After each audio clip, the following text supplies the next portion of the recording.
I don't settle down, man. I'm Mike Harrell, and today I'm going to do an interview with Michael Adams.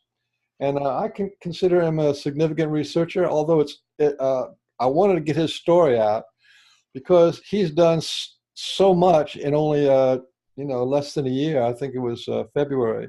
So I want to just see if he'll tell us his story of how he got involved with Sasquatch and how he evolved with them. Understandings changed, and he started a really good YouTube channel and has a great YouTube channel actually. It's called Old Religion, Dystopia, Knowing versus Belief. Yeah, Old Religion, Dystopia, Knowing versus Belief. Let me put that up on the screen share, just so that everybody can get the feel for it. This is what the subscriber sees: Old Religion and Dystopia, Knowing versus Belief. And one of the things that really got me interested in you is this thing of the difference between knowing and belief, and which I think is an important distinction. People throwing around beliefs all the time, and they don't know, So Yeah. knowing is important, and belief to me is an act of war. So okay, take it from the top. Interesting. I know, an act of war, man. I can't believe how bloated I am. So I apologize, folks. Usually I'm about 50 pounds lighter and a little bit better looking for an old man, but that's my own vanity. All of his vanity. Well, actually, you say it started back in February, but it really didn't. It started way back even before my son's birth. But with my son's birth, and the quest was on to find the truth, because I realized that everything that I was taught from public school system, church, college and university, when I say everything, was the vast majority of it really was not applicable to life, and that there was still a lot of unanswered questions. Can you hear my birds in the background? I can hear your birds and some kind of hum like a fan. I mean, I could turn down the fan a little bit, but I can't turn down the birds. The birds are real minor, and the fan is real minor too. If it doesn't really come through that much. So, but the birds are going to be there. The budgies, man. That's my son's budgies. Sherman, Shaggy, and Brian. And two of them are actually girls, but they got boys' names. What the heck? So really, you're saying it started with your awakening, with the sort of the disbelief in the agenda or society's worldview. Well, it started with the, what happened was, well, the biggest, the pinnacle, the aha moment was the alleged capture and assassination of bin Laden. And as I was watching it, it was supposed to be the most important thing, the enemy number one. And I realized it was so fraudulent, fake. I said, oh my gosh, what can I trust? So turn off the television, and just started searching the truth and searching for God and all that kind of stuff. But although I always had been searching for God, but it led me down dark paths. So I went down, it kept on leading me down dark paths. Because an awful lot of dark paths in this realm of reality that we live in. So, but anyways, when it comes to Bigfoot, why Bigfoot? Okay, so February, I started, thinking about it. I had just finished an old series of mine that I did called Nothing But the Truth on Talk Show. I interviewed all sorts of people, and I learned about how the world works and and politics, religion, who's on top of the this pyramidal structure and all that kind of stuff. And I learned a lot about the Bible and more than most people would care for me to have learned. And I just said, I'm going to go down a different direction. It was a direction that I have really not had too much interest in. And I said, well, and I was hanging out with guys that were exposing different elements of culture creation. And I said, well, I'm going to go after Bigfoot. And I went after Bigfoot not to prove that Bigfoot exists, but to prove that it was a government psyop and that it was, another way of dividing, conquering people and messing with people. And in the process, I discovered that there is a government psyop, and then there really is these beings that live within the forest, but they're not what they've been trying to constantly push on us. One of my best friends in this journey has been M.K. Davis, and we have done a series, and he's famous for demonstrating and proving that the Patterson film is real and it's not some kind of costume. But there's a lot more to that story that most people never really know, and I don't feel privy to tell people all that I've been told without MK, because it's his research. But then I started seeing that who's the last fellow you just interviewed, the one ambassador. That's C. Wayne Wilson. Right. So when I've watched his stuff maybe 6 months ago, and I was joined to it, and I thought the guy was full of it. I didn't see anything, but then something happened. Something happened after the eclipse that happened the 21st of August. And I already had understood that the sun is more than what they say it is. And I feel that it is it's much closer than what they say it is, and that it's actually a type of a portal.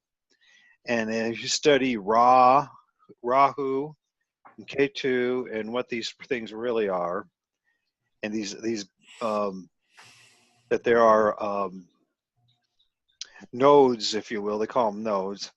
And when they have these moments, these celestial solar eclipse moments, it's like an opportunity for it's like a giant portal itself. So, and things start changing. And also along with that, talking to Kat Hansen, and just being, I said, you know what, I'm not going to judge Kat. At first, I was like, oh, she's a little bit out of it. But the more and more I just, what, how do I know that she's out of it? How do I know she's not telling me the truth? I don't know. I'm not there with her. I got to give her the benefit of doubt.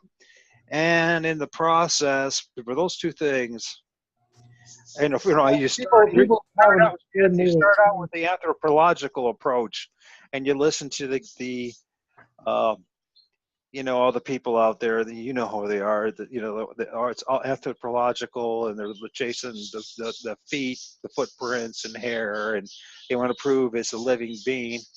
And well, I don't know, just something just happened after the with the eclipse, and then conversations with Kat, and I was motivated to go to a spot. And that's my very first, I call it my very first time squatching. And me and my son just walked in. Literally, we found tree structures within less of a minute. And to spend only 10 minutes in the area, I found footprints and tree structures and all that kind of stuff. And I'm like, wow, maybe these guys aren't just, maybe it is real. Maybe it's not some government psyop thing. And believe me, people, they invest a lot of money and time and a lot of bodies in doing a government psyop to convince you that something is real that's not. So, but this is real. And then I feel myself to be a man whose best friend is God. I don't really have any friends outside. I mean, true friends that I count on outside of God, the Creator. source, whatever you want to call it, and title it, because whatever you're going to title, um, that has given us life, it's going to be failed and for all, it's the creation trying to just define the creator, and it's just not going to happen. I mean, the best you try. So, but anyways, that just, yeah, and I just decided, I was motivated to go somewhere close. I was told, you don't have to go all the way 20 minutes away.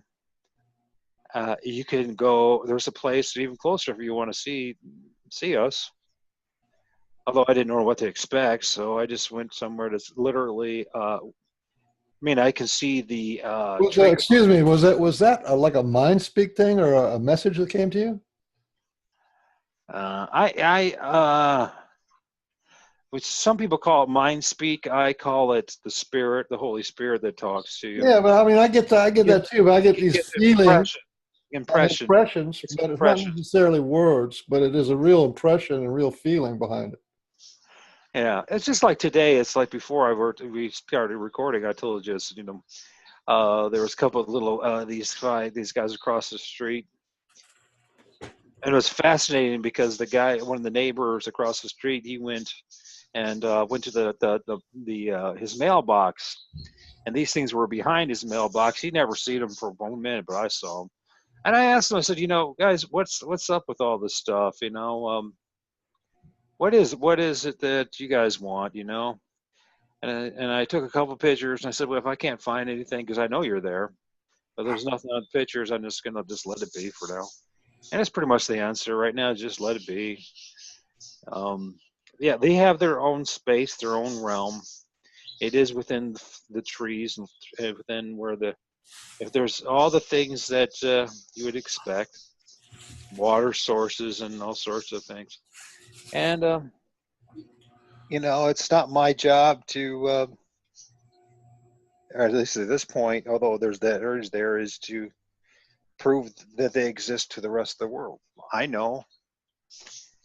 And I shared with you enough pictures. Some people are going to see it. Some people are going to call it pareidolia.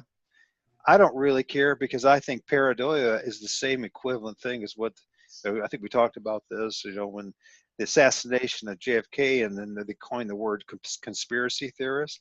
Well, pareidolia is another one of these things that they coined. Yeah, the old folks used to call it second sight, and it's a real thing. Yeah, well, yeah, but that's not. They were recognizing, the old folks were recognizing for it as something that's real.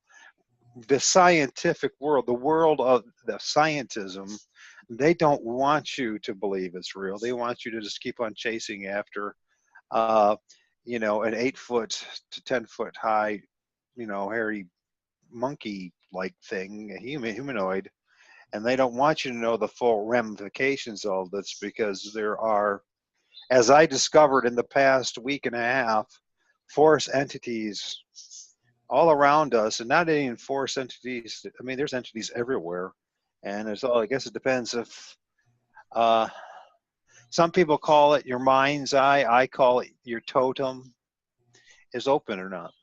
So, And and well, what would you? What's your view? Like, because right now, like this is, you're like an ambassador. You see things and you feel things that other people haven't yet discovered yet, especially the researchers. And so, what is your view on what kind of creatures, what kind of beings are these? Because there's a real divide, several divides in the research community as to what they are. and this is part of that government psyop. This is what they do in order to divide and conquer, is to keep people from. Yeah, what do they want to do? Is obviously what has happened to us is that the appeal of authority, the fallacious argument of the appeal of authority, that just because somebody went to university and college and got a degree, and I've been doing a show with someone Kat, who has several to 5 degrees, and I mean, I respect her, but I don't respect the degrees because I know what they are, because I have my own, and I know my own experience. So so the divides are there to for us to bicker and fight over, what if we were just accept our own senses, God-given senses. You know, we know about our first five senses, but they're also, you know, there's a sixth and more sense, and there's more dimensions. And if you're just willing to, well, this is one of the things about like the irony of like those who call themselves Bible believing Christians. They believe in a God, but they don't believe in a dark side. They believe in angels, but they don't believe in devils. In other words, they don't believe in they don't. They say they do, but they don't. They don't want, you know.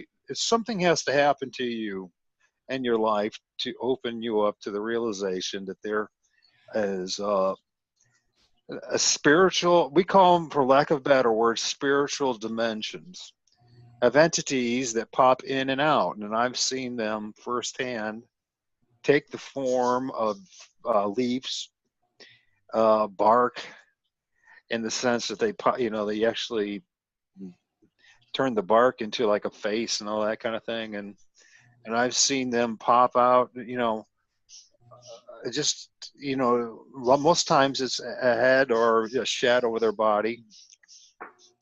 And I know that like there's others, as you do, that have actually seen them firsthand, physically in front of them. And I know a cat like she's had a lifetime of interacting with these beings. So what are they? Well, they don't fit into the zoological, anthropological, biological paradigm that's been pushed onto us. What are they? They don't fit into any of the fully into any of the ancient texts. Of course, most of them were destroyed, so we don't really know. Um, I think that they've been with us all along. I think they're part of it goes back to when I mentioned totems, and I really strongly people recommend them to really research what totems really are. And what I've come to realize is there are certain spiritual entities that are literally attached to you, and that could be even generational. And some people will say that they're curses, and but others would say otherwise. So um, but these entities are part of you, in you, part of you, guiding you, protecting you, etc. The quote unquote Native Americans and whether it was Native Americans, even the folks from Europe before Catholicism or the Roman Empire crushed it, they all knew this. They all had their special entities and beings that they appreciated and valued and were part of their culture in many different ways. So I don't know if I answered any of your question, but the question is, you know, what are these things? And the only thing I could say is from my own experience at this point is that they're interdimensional. They can be there and they can leave. Some people call it cloaking. I call it something different. I see them, what they do is they can form themselves into, because I've seen them form themselves in a leaf pile or in the leaves of a tree or in the bark, and they can leave it. Um, that doesn't mean they're gone or anything like that. Uh, I don't, you know, is it something like a predator thing? Um, no, I don't believe that. But that doesn't mean I'm right. I know other people say it's cloaking, but maybe it's just it's ignorance on our part of not even having the right word to describe what is actually going on. Because you know, they can come and go. That's what I discovered. They could stay there one moment and leave, and so that means that they can travel and go different places and whatever. It is what it is. It's all part of life. You know, it's the same thing as, to me, it's and not to diminish them, but you know, uh, there are many, many, many, many, many life forms on this realm that we live in, and that's all. And you know, and just think about it: if you were had the opportunity, and say to create life, would you just narrow it to just a very boring narrow band that's suitable for humans to accept, or would you, being having that power and ability, would you create all sorts of different realms and entities and beings and life forms, and allow the interaction of good and bad, and to see all these different things and have it play out, maybe in a Gnostic way and maybe even in a greater way. So it's just like, Well, the thing you said about the agenda, this big split in the Sasquatch community, there's this agenda of kill Sasquatch. The only good Sasquatch is a dead Sasquatch, and they have a TV show about trying to catch the monsters, and then there's another one ego. about trying to kill the Sasquatch. This is very dark stuff, really, and I think that they have to be recognized as a people, or some kind of like some kind of being that has rights. You know what I mean? You can't just go around killing uh, these beings, I don't think. I think they have been all along too. They usually mentioned as well, like, and I thought about that more. So, I wouldn't be surprised, when you look at the powerful, the rich, and the elite, the ones that are on top of this pyramid and have been given everything they want. I imagine that part of that, not only do they have human hunts where they hunt humans in the forest, but I wouldn't be surprised. In fact, I put my money on it that they have, at least in the past, done the same thing with these things. So using, all the different resources that they had available to hunt one of these things down, like the big, great hunter that they aren't, that they wish to be, but they're not. So, the one thing has happened in all this, I mean, you look at all ancient societies prior to the infiltration of the Luciferian religion that we know as Catholicism, whatever, is that people, they prayed before they even, went on the hunt. They prayed in the forest. They recognized the gift that was given to them and who gave it to them. And now we live in such a disconnected time where men go hunting with the think that it's their right and privilege, and that it's just their own abilities and their own, everything they learned from, sitting in that tree stand and the camouflage and there's, the scents and all that other stuff, and they're understanding how to shoot a gun, it's their own ability. And they've, we lost the fact that when we go into the what I consider the real world, because you and I don't live in, I think we live in a giant prison. The giant prison is these city states, the suburbia, the boxes that we live in, the boxes that wrap our brains and our spirit around through their educational system.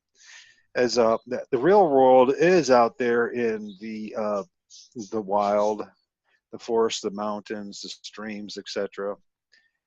And that's, I think about for myself, all my most blessed memories and moments were in the forest. Even making love to a beautiful woman in the forest. You know what I mean? Really, honestly, everything was, all my highlights in life were really there. They weren't in a studio. They weren't on a stage playing in front of people. It wasn't marriage or all the institutions that were pushed on us. It was the times when I was just, not knowing it, but at one with nature, one with what is a life, from the, what we call weeds to trees to the stream to all the things. And a lot of times I miss it. I do miss it. I imagine, there are obviously no coincidences. After almost 50 years of being on this planet, and I'm a little bit younger than you, but I'm sure you recognize as well, there's no such thing as coincidence. So you and I even having this conversation and reaching out, we didn't even know each other from Adam until yesterday. And there's a reason why we're doing this stuff. So I guess the message that I have to people, and even though you didn't necessarily ask for it, is that there's a lot more. Life is a lot more richer and much more magical and wonderful if you allow it to happen. But that requires you to let go of a lot of the man-made constructs that fill your head, fill your spirit, and your soul, or soul, I should say, and to spend time finding this out. And you're gonna have to do it on your own. You can't, like, in other words, if you and I, Mike, hung out, I don't think, say we went and did our thing. We might have an experience, but it would not be the same thing because you have been granted a certain experience that's your very own, and I have one that's my very own. And if we try to mesh them together, it's like a violation of trust and the gifts that were given to each to Yeah, us. I agree. So So yeah, let me. You're in northern Ohio. Is that what it is? Northern Ohio. I'm on the border of Michigan and Ohio. Yeah, Yeah. and you won't find any reef ports in my area from what the BFRO or whatever that is. But I can reassure you, I guess my channel is probably best known really for either MK or so, or I don't know if you saw that white Bigfoot that was caught in Knox County. That Richard he filmed it and it was in his backyard. And I told Kat, I said it's an amazing. It looks to me like an old emaciated Bigfoot that was hungry and was looking for a handout and wasn't really trying to threaten anything, but freaked out Rick. And you can find it, either find it on, scroll down to my show, you'll see it, or you'll see that like all sorts of people everyone jumped on it. So I was the first one for some reason outside of Rick to put it up. I was called that day, the next day, and said, I told about it, so I put it up. And so I got a lot of hits from that. That's probably the majority of the hits is from that. So I call it, I think it's, so you still don't believe in Bigfoot, do you? Something like that. So it's pretty profound stuff, and there's no way that was CGI. We've hashed it out and seen what it could be. There's a lot of photographs now that are just tucked away in people's computers that, they're out there. So many photographs now that are just plain as day. Yeah, that and the other thing I'm probably best known for is with Jerry Klein's his very first video that he put out on his YouTube channel. He literally passed right in front of him a Dogman that was less than 10 feet, and I strongly recommend people watch that, research it, and see. You'll see the eyes, the muzzle, the mouth, the shadow of the chin, the arms, and everything. And amazingly, his dog's name is Bug.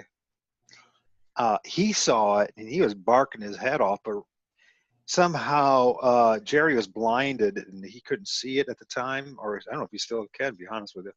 I don't know if he's totally convinced for what I told him, but I don't blame him. But he was thinking there was something on the other side of the stream. It's right there. So if that's an example of cloaking, I think one of the things they have the abilities is to do something. They have the ability to do something to the mind and the eyes, and cause you to see things, not to see them when they're right there. Right. There's like they have a veil, put a veil there, or just blind you. And it's just smirking and laughing at him, going, and it's laughing at the dog, and he's looking at him. You can just see it, and there is even some movement. You can see it because when it moves, there's like it gets a little blurry. And he had no idea. Had no idea that there was an entity or a being literally 10, 15 feet in front of him. But it's there. So and I sat on that for over a month until I said, I'm just going to reveal it, and people are going to, As I've told you, Mike, I've lost more subscribers than I've gained, and I don't Well, care because this is look, as soon as you go to the psychic route, as soon as you say they're paranormal, they can come and go, they can do things to your mind.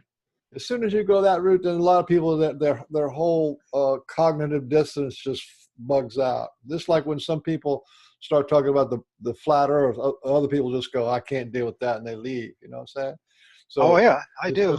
it's just a switch off, and that's okay, because to me it's like this is I'm involved with the ET people. I kind of like have my finger on the pulse of the research.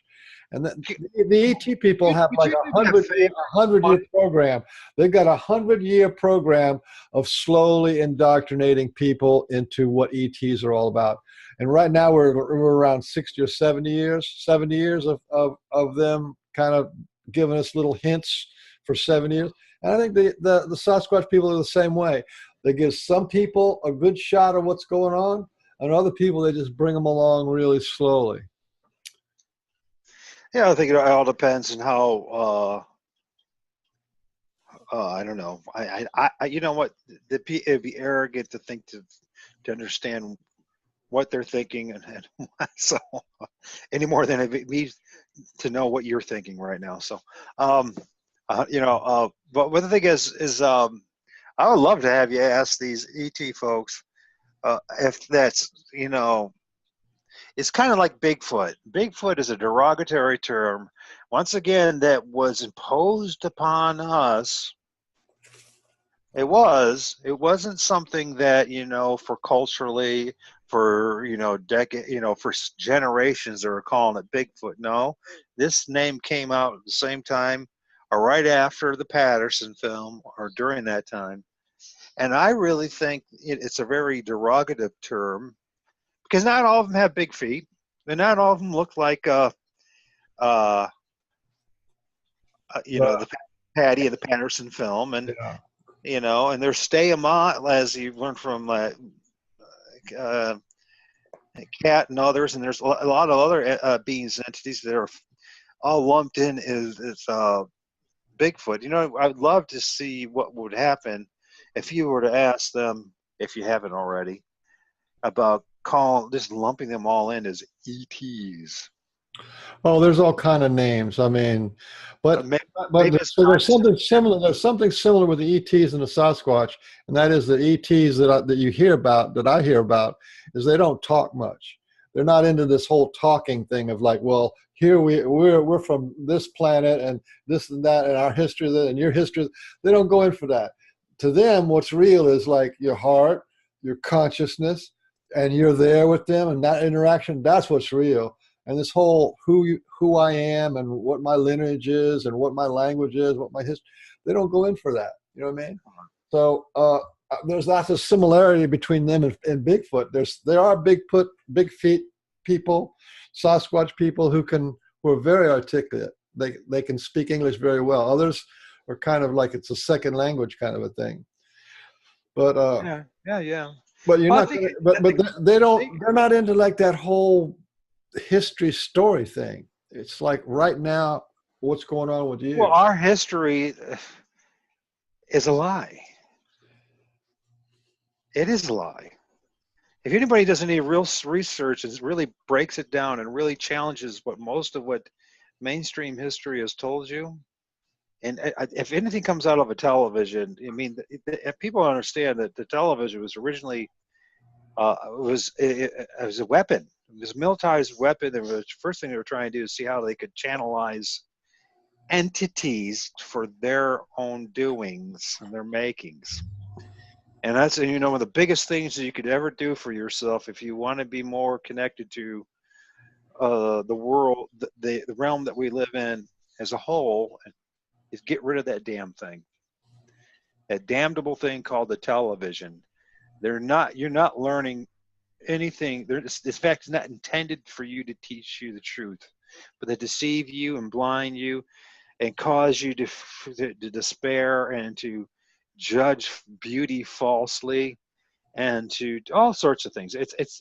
They use the law of reversal with this apparatus. And so, I think part of it's actually like learning how to love the unlovely, to appreciate those that we consider to have been told are ugly and demonic.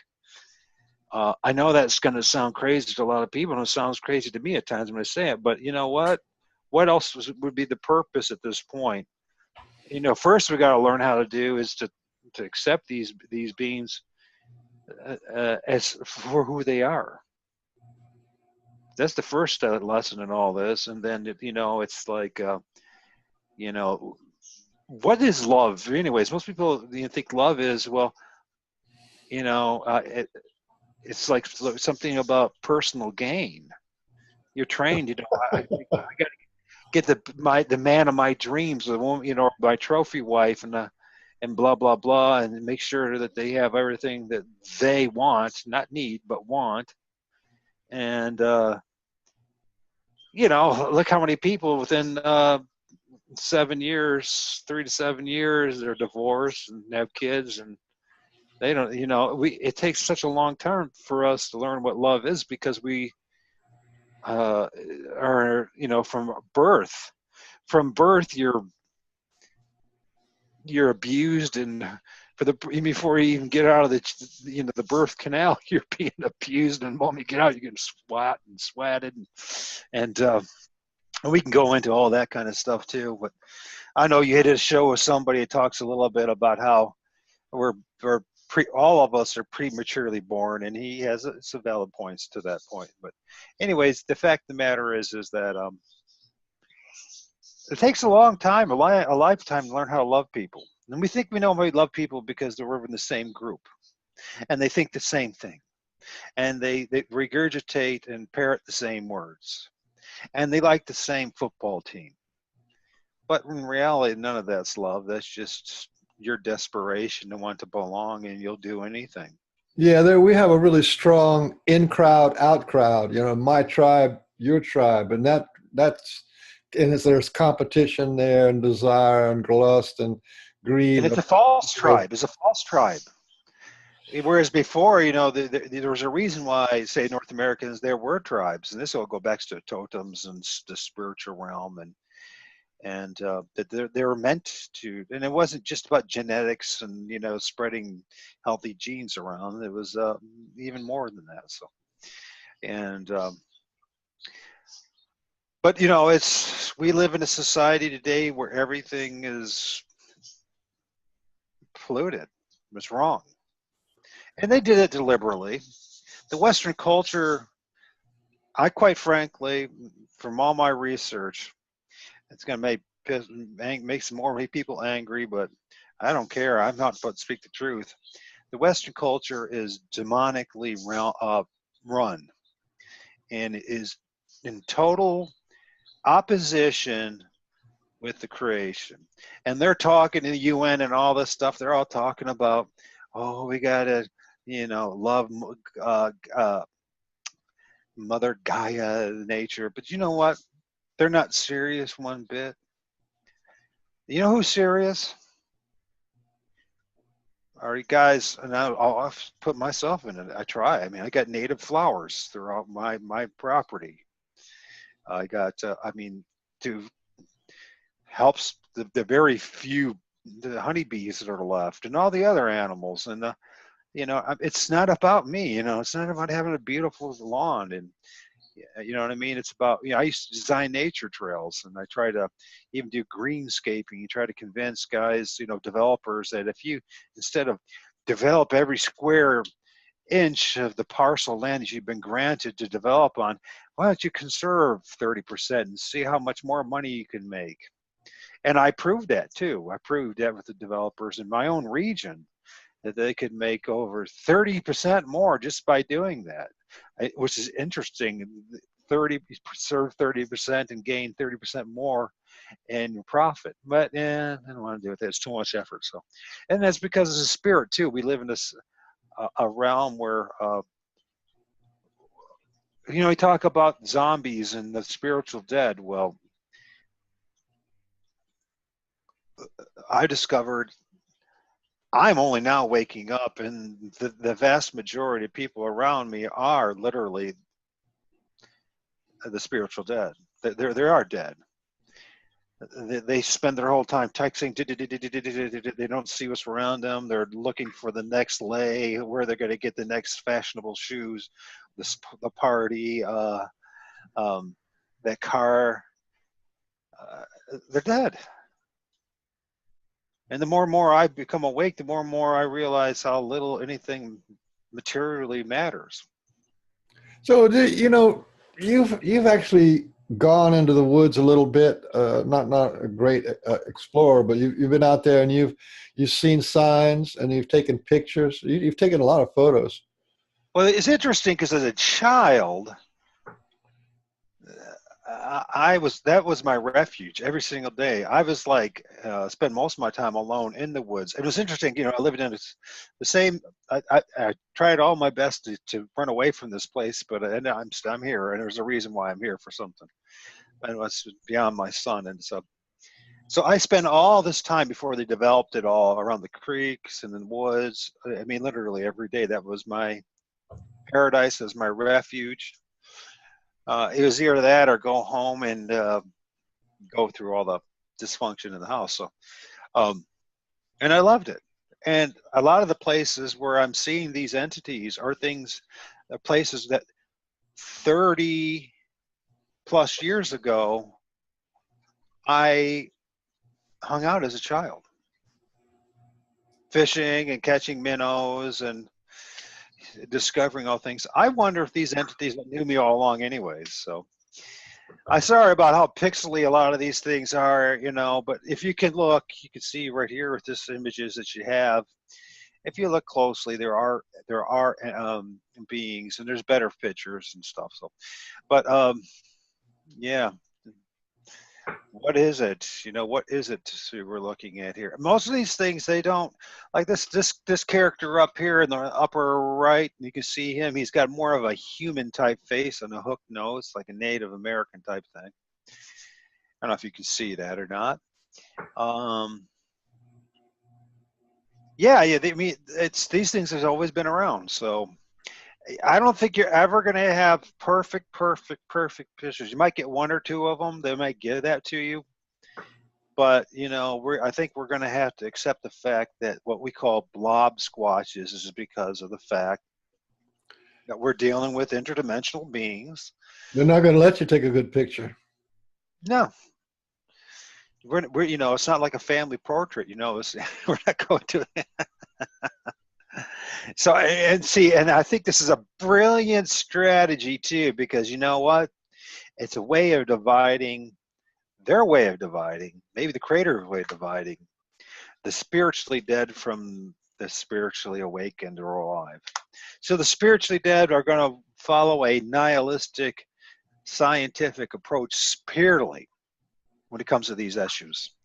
And those who have a little more of a spiritual bent to them, well, they're going to see and accept the fact that there are shadow people and there are entities that don't fit the paradigm that was taught to us by the blind leading us. And I hate to say, well, I don't hate to say that. At this point, it's the absolute truth. Our teachers, for the most part, were blind people with good intent. Is the blind leading the blind? Our teachers, when they're teaching, like my science teacher, he really didn't know what he was talking about. He thought he did. It fed his ego, made him feel really great, and superior, gave him a job. As long as you push the status quo paradigm and storyline, then you're going to get, a small stipend. You're going to get some, it's like that whole thing that you hear in the Bible. They talk about, Esau selling, his birthright for a pot of porridge or some soup. By the way, we've all done that. So it's easy to judge Esau, but every one of us who's been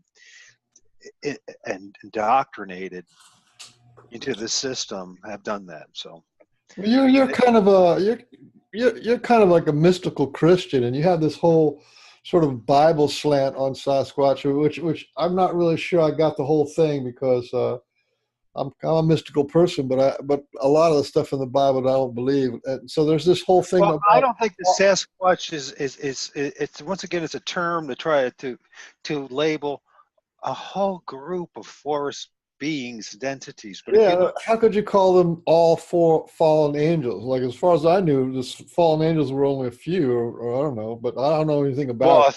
a third of heaven fell. Oh, that There part. was Yeah. rebellion, and there I was think those guys are running General Motors myself. well, yeah, they do. But there's a Yeah. lot. There's a lot of them. Okay, I got you. Let's put it this way: it's self-evident from just my own personal experience that there's a lot more of them than us. Of the fallen people. The fallen angels, entities. Now, if you look, the way to look at this is, Well, I don't think the Sasquatch or dogs or cats or any of those things are fallen angels. well, you keep on saying Sasquatch, and I keep on telling you Or that everything's Bigfoot or Sasquatch. whatever they are. I'm not I really. keep on telling you that not everything's Sasquatch. Oh, okay. In fact, I don't even claim that anything in my pictures that you just show are Sasquatch. True that. They're forest beings.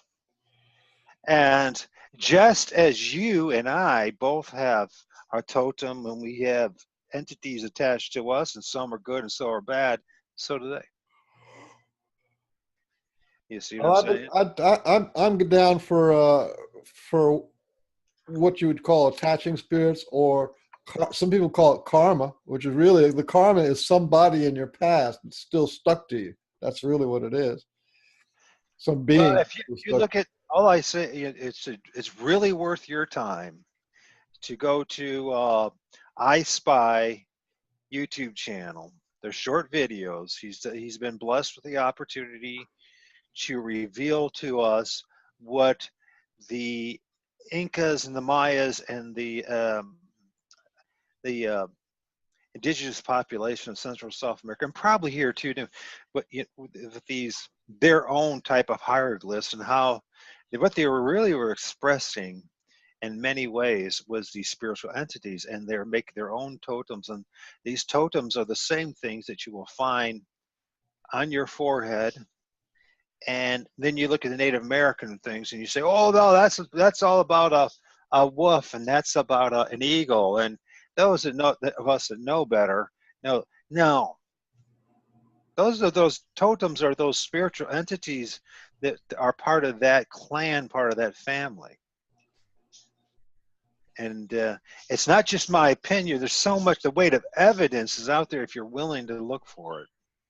If you're willing to look for the truth and just to say, I absolutely know everything about this. Because we don't. We've been so misguided. I mean, we don't even understand the true Gnostic Christians. You talk about mystic Christians. It's such a skewed and perverse and whacked out and distorted message that I mean, and obviously that's the reason why they destroyed all the libraries in Alexandria, because they didn't want people to really know what kind of real power you have, and that real power is the fact I agree with that. And not only that, there's been some kind of a bizarre plot to kill every shaman, every wisdom keeper, every herbalist and healer, every person who has little visions. Like these ladies have little visions, premonitions, and that had a Spanish Inquisition lasted 600 years or 500 years, something like that, where they just went village to village, and if you we didn't had we had American believe it, Inquisition that lasted for hundreds of years, and yeah, all the now they're accepting them as it's, oh, now we love you. That's because they know that, you know what, they lost most of their knowledge. So now be part of the universal religion, their universal religion, which they will be on top, and that they being those, well, let's be honest about it. You can all go straight, all roads lead to Rome.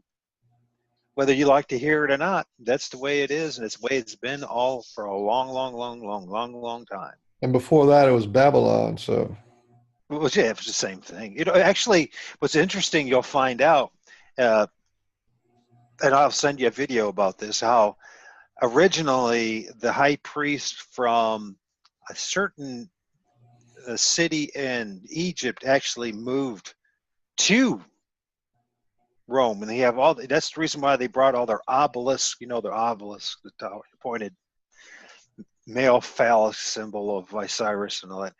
Brought 13 of them to the Rome, into the papacy, the city of the Vatican City, Yeah, and I've been there. yeah, and so it actually Babylon, then to Egypt, and then to Rome. Well, the Egyptians were no slouches. They had 14,000 years that they say was recorded history. And the old Egyptians said that we had another 14,000 years of verbal history. So that's 28,000 years. So they were a powerhouse for a long time. Yeah. Egypt and Babylon, before Romans were still kind of crawling around, on wearing goat skins and stuff. Savages, as they like to say, huh? But they were probably more in tune with reality back then. But then they saw, it's just what it always happens. We go through all these different empires. They saw the ingredients for power, and that, maybe I can be that one. Maybe I can be the head chief.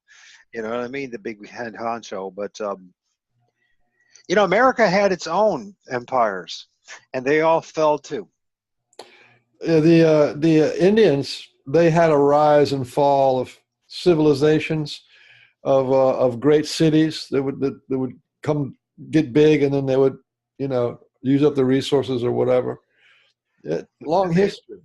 I'm sure that there's a history of at least 20,000 years of the American Indians in different tribes living living around. At least 20,000 years of civilization as we know it, as we know Indian civilization to be. Yeah. That's the thing about dates. It could be 10,000. It could be 30,000. It could be 30. Being in the field that I was in, environmental science and management, and having experience with carbon dating and the using of different nuclear isotopes, I can tell you that we have absolutely no clue. You cannot date a rock. You can't date it. It's always based on it's a man's assumption. Appeal to authority. Always stay open. Don't worry about necessarily how old it is, but it's like you and I talking, right? Does it matter your age and my age to have a conversation? No. In many ways, it is. I know a man who's the same age as you, who was in the motorcade at JFK, and he's a hell of a storyteller, and he'll tell you that the story is more important than the truth. But if I cross the line too much, if I challenge too much, if I question too much, a perfect example: religious people. They hate it when you ask questions. They take it as if it's a challenge to their quote unquote faith. But how do you learn, and how do you know when you have the truth if you can't back it up with something that's real, right? Yeah. So let me ask you. We're kind of like pushing an hour here. Let me ask you: if you know of any like personal changes that happen as a result of not just the awakening to the lies of the world, but because of this. You first, when you're a kid, you had this great sort of your vision of the world was of nature, and then you had the adult stuff, and now you're having this like introduction to nature through the Sasquatch people. And I just wanted to see if you've noticed any changes that you've had just as a result of that research in there. I don't feel like so many. Supposedly, shaman and Indian shamans and that kind of thing on my side of the family of the Ojibwe and Cherokee is supposedly. And I feel like my life has been one where you know, and it is the American experience, by the way, that many people are isolated, don't have very many friends or any friends at all. I have peace with that, whereas most people end up committing suicide, or you know, they get drunk every night, or they try to join some group and try to find some acceptance. Just I accept me, regardless if you accept me. I think you know what I'm saying. So it's like one of those things where, you know, I can go weeks and months without having interaction with another human being and not feel alone. So if they're, and if a lot of people say, oh, that's tragic and that's terrible and that's self-centered and that's, hey, listen, I'm not asking for this to be this way. This is what life has presented to me. And I've learned to accept it.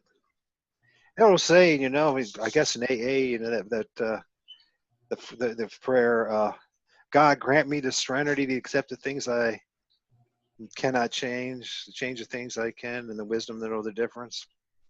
It's a very profound, simple prayer that most people just regurgitate, and it does help you. They give you a little bit of, but how sincere are you when you say that? Because if you're sincere, and if God answers that prayer, well, it just might take you down a road you didn't expect to go, and you're going to have to learn to accept it. So, uh, and you know, another thing is too is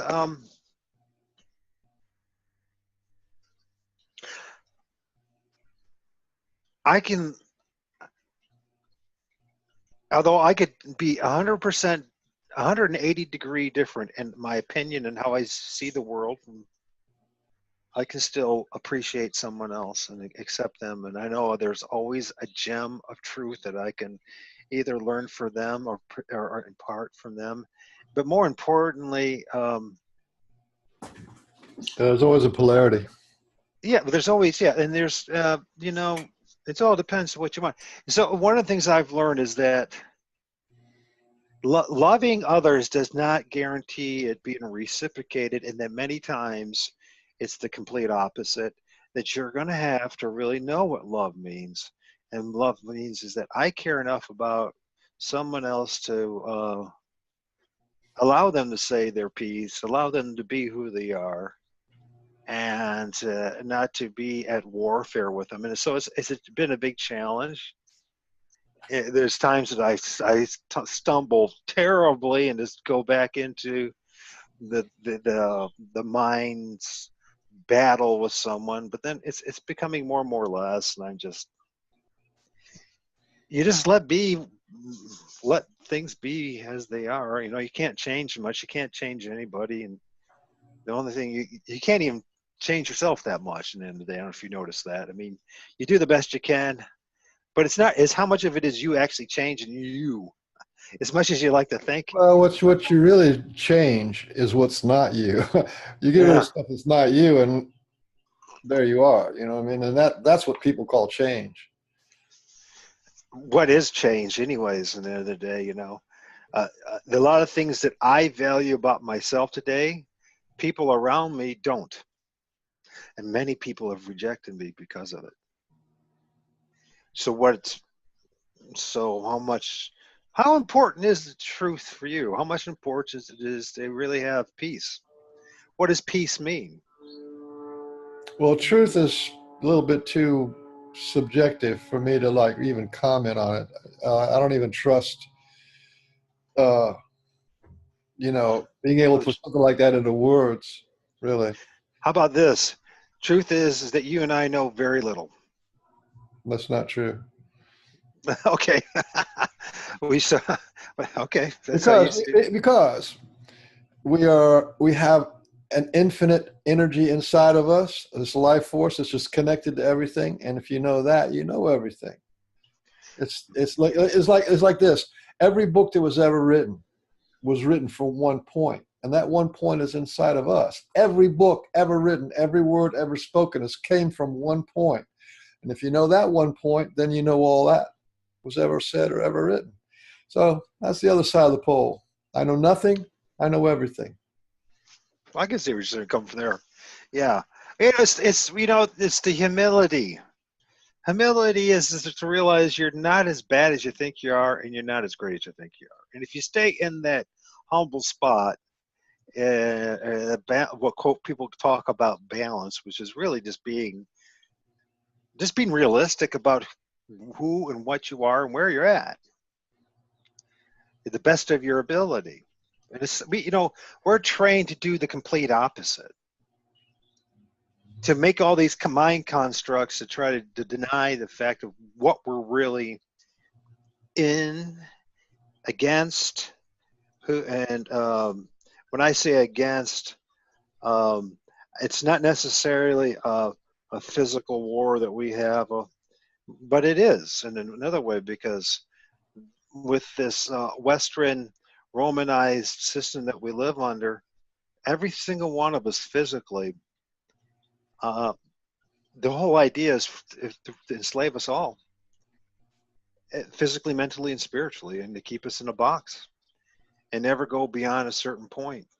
And you could think you know so much, but yet no. I mean, I know people with multiple PhDs that they have no clue what's going on. And I know that sounds really judgmental, but it's the Well, there's truth. also a lot of people in the Sasquatch world who, even though they go out in the woods a lot, they don't really know what's going on either. They still, that because they're blinded, they're looking at for something physical, something practical, something tangible, and it's out there. That's real, but that's such a small sliver of the whole story. Oh, That's just the book cover. You got to open that book and find out all that stuff that's the not. ma- the magic realm that is, and that at one time most knew, it's a special thing if you want it. So I it's all new to me, so it's a real special to me, but I have no idea where this is gonna go. I mean, am I gonna have experiences like you? I don't know. Will I have completely opposite ones? I don't know. All I know is it's a lot easier going down the stream than fighting it. Yeah, well, maybe we could leave it at that. That's a pretty good way. And the other thing is, I think it's about love. You talked about love. The whole ball of wax, the whole awakening, Yeah. and the Sasquatch people, the ET people, all the stuff that's going on. I think the base note is actually love. It's about love. It's about people finding their own love and people loving nature or loving Sasquatch or loving to find out about what's going on. I think that's the base. Loving loving yourself is the most important thing. Yeah, How hard has that been? really hard. I did a search for, I was going to try to find keywords for a video or something. And so I was on this Google search, right, which they have these words that are most used that are triggered, like free and new and stuff like that. So I looked up the word love, and it was like, oh, it was really high. It was up there in the 90s. Love was big, and it was like love this, love that. Then I put self-love in there, and it dropped right back down to like 1 or 2 out of 90. This 100 degrees thing. It was like, I thought, what? So people love, but then when it comes to self-love, it just drops right down to We zero. see, yeah, and see, here's the thing about this. What the part of the magic of this is about love is really the strength is in learning to love you.